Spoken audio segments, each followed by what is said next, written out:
সবাইকে স্বাগতম। আজকের এই গুরুত্বপূর্ণ ভিডিওতে আমরা তুলে ধরব ৭১-এর মুক্তিযুদ্ধ নিয়ে শিবিরের অবস্থান সম্পর্কে সাদিক কায়েমের গুরুত্বপূর্ণ মতামত।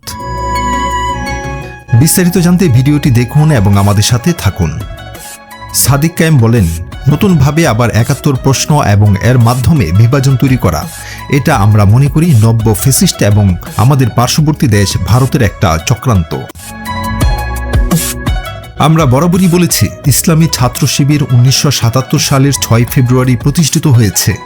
ইসলামী ছাত্র শিবির এদেশের স্বাধীনতা, সার্বভৌমত্ব, অখণ্ডতার প্রশ্নে আপোষহীন। দেশের স্বাধীনতা, সার্বভৌমত্বের জন্য জীবন দিতে হয়। ইসলামী ছাত্র শিবিরের তৃণমূল থেকে কেন্দ্র পর্যন্ত সকল জনশক্তি জীবন দেওয়ার জন্য প্রস্তুত। তো সুতরাং এখানে আবার বারবার ৭১ নিয়ে শিবিরকে কোশ্চেন করা, এটা মানে এই প্রশ্নটাই হচ্ছে অবান্তর। তো যেখানে ইসলামী ছাত্র শিবির জুলাইয়ে প্রমাণ করেছে এবং প্রতিষ্ঠার পর থেকে এদেশের যত ক্রিটিক্যাল টাইম ছিল, যতগুলো আন্দোলন হয়েছে, প্রত্যেকটা আন্দোলনের সামনে থেকে নীতি নির্ধারণ করে জীবন দিয়ে প্রমাণ করেছে ইসলামী ছাত্র শিবির দেশের প্রশ্নে আপোষহীন। তো নতুনভাবে আবার ৭১ প্রশ্ন এবং এর মাধ্যমে বিভাজন তৈরি করা, এটা আমরা মনে করি নব্য ফ্যাসিস্ট এবং আমাদের পার্শ্ববর্তী দেশ ভারতের একটা চক্রান্ত। আমাদের ছাত্র জনতার জুলাই যে ঐক্য হয়েছে, আমরা মনে করি এখন পর্যন্ত মৌলিক বিষয়ে আমাদের ঐক্য আছে। ফেসিবাদী হাসিনা এবং তার দোসররা যদি আবার নতুনভাবে ষড়যন্ত্র চক্রান্ত করে, তাহলে জুলাইয়ের সকল পক্ষের শক্তি আমরা যারা ছিলাম, আমরা সেই জায়গায় সবাই ঐক্যবদ্ধভাবে ফেসিবাদকে হটানোর জন্য এখনও ঐক্যবদ্ধ আছি।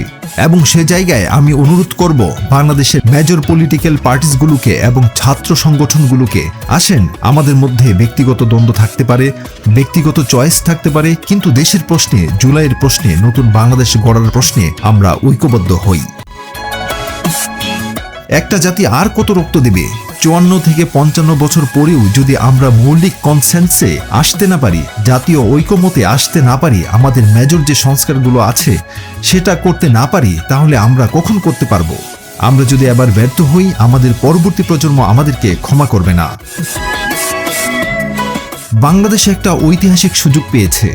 সে জায়গা থেকে আমি সবাইকে অনুরোধ করব, আসুন জুলাইয়ে আমাদের শহীদরা যে জন্য জীবন দিয়েছে, একটা বৈষম্যহীন ইনসাফ ভিত্তিক বাংলাদেশ বিনির্মাণের লক্ষ্যে, সেই লক্ষ্যকে সামনে রেখে আমরা কাজ করি। আমাদের দেশকে পুরো বিশ্বের বুকে যেন নজির স্থাপন করতে পারি।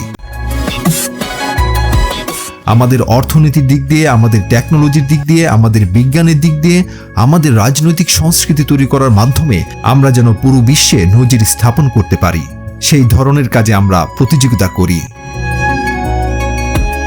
যখন আমরা বিপ্লবের পক্ষের শক্তির মধ্যে নিজেদের মধ্যে ছোটখাটো বিষয় নিয়ে অনৈক্য করি, তখন অবশ্যই ফেসিবাদী দোসররা নিজেদের মধ্যে আরও বেশি এই বিভাজনটাকে জিইয়ে রাখার জন্য চেষ্টা করবে। বিগত সময়ে গত ১৬ বছরে অনেক আন্দোলন হয়েছে। এই আন্দোলন সংগ্রামগুলো কেন বারবার ব্যর্থ হয়েছে? কারণ আমাদের মধ্যে অনেকে ছিল ফ্যাসিস্ট হাসিনার ডিভাইড অ্যান্ড রুল পলিসিতে, যেই পলিসির মাধ্যমে ব্রিটিশরা আমাদেরকে ২০০ বছর শাসনের মাধ্যমে শোষণ করেছে। সেই একই পলিসি দিয়ে আমাদের মধ্যে বিভিন্ন ধরনের অনৈক্য, বিভাজন ধরে রেখে গত ১৬ বছর আমাদেরকে শোষণ করেছে। তো এখনো যদি আমরা এরকম নিজেদের মধ্যে ফ্র্যাকশন, নিজেদের মধ্যে বিভাজনের মধ্যে থাকি, অবশ্যই ফেসিবাদী দোসর এবং বৈশ্বিক যে শক্তিগুলো আছে, সেই শক্তিগুলো আমাদেরকে নিয়ে বিভিন্ন ধরনের খেলা খেলবে। তারা আমাদেরকে ফুটবল বানাবে আর তারা হবে প্লেয়ার। এই ছিল আজকের ভিডিও। আপনার মতামত জানান কমেন্টে। যদি ভিডিওটি ভালো লেগে থাকে তাহলে লাইক দিন, শেয়ার করুন এবং আমাদের চ্যানেলটি সাবস্ক্রাইব করে পাশে থাকুন। নতুন ভিডিও পেতে বেল আইকনে ক্লিক করতে ভুলবেন না। ধন্যবাদ।